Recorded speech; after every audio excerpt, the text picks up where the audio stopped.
श्री सीतारामाभ्याम नमः। दोहावली। भूप दरबार की निंदा।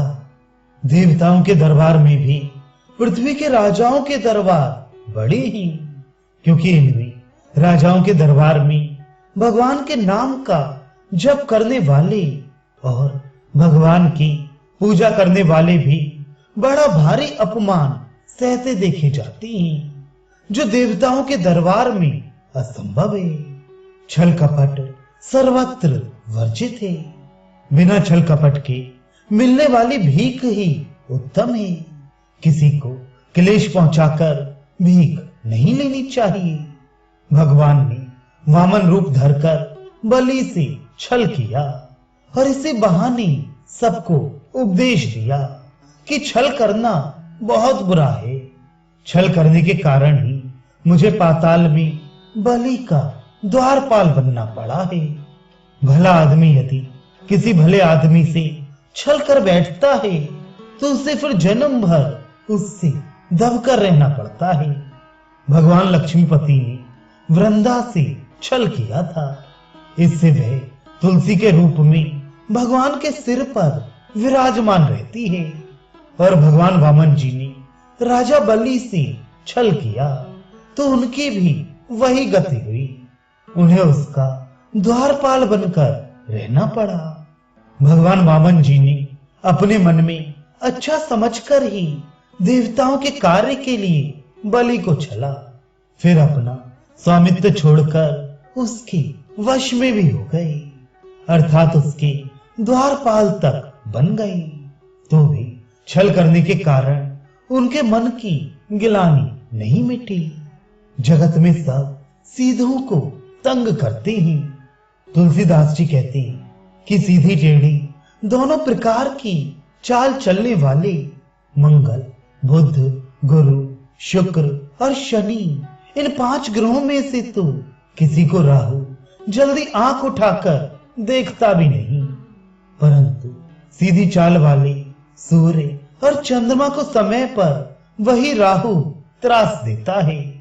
भाव यह कि टेढ़ों से सभी डरती हैं और सीधों को सभी खाने को तैयार रहती हैं। दुष्ट निंदा।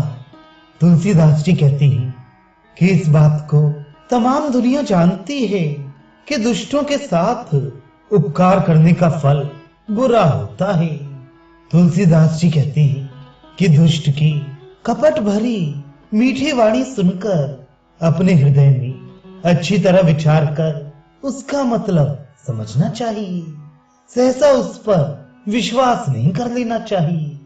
मूढ़दासी मंथरा छल भरी मीठी वाणी से ही कैकेयी को निमित्त बनाकर राम जी के राज्याभिषेक में बाधक हुई थी। जोंक की चाल टेढ़ी होती है, परंतु वह मन से सीधी होती है, क्योंकि वह हानिकारक रक्त को ही चूसती है। परंतु दुष्टों को इससे विपरीत समझना चाहिए। वे बाहरी चाल ढाल से तो बड़े ही सीधे दिखते हैं, परंतु मन के अत्यंत कपटी होते हैं, क्योंकि वे तो दूसरों के हित का ही शोषण नाश करने वाले होते हैं। तुलसीदास जी कहते हैं कि नीच आदमियों को अच्छी तरह जान सुनकर गुड्डी के समान समझना चाहिए। जैसे गुड्डी ढील देने पर पृथ्वी पर गिर पड़ती है और खींचने से आकाश में चढ़ जाती है, इसी प्रकार दुरदुरा देने से नीच आदमी सीधे हो जाते हैं, पर अपनाने से उल्टे सिर चढ़ते हैं। तुलसीदास जी कहते हैं कि जो 100 कोस तक बरसती हुई घनी वर्षा में भी जल के बूंदों से बिना भीगे बच निकलते हैं, वे भी दुष्टों के वचन बाणों से मारे जाते हैं, भाग नहीं सकते। भाव ये कि घनी वर्षा में बिना भीगे निकला जा सकता है, परंतु दुष्टों की निंदा से कोई बच नहीं सकता।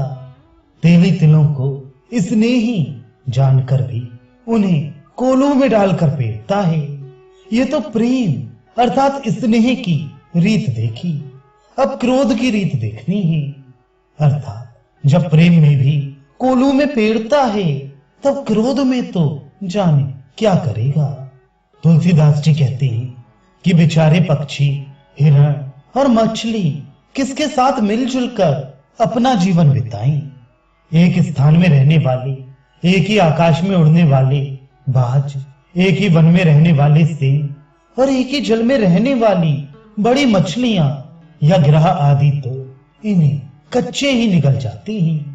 और गांवों तथा नगरों के निवासी पाक विद्या में निपुण होने के कारण इन्हें पकाकर खा जाते हैं।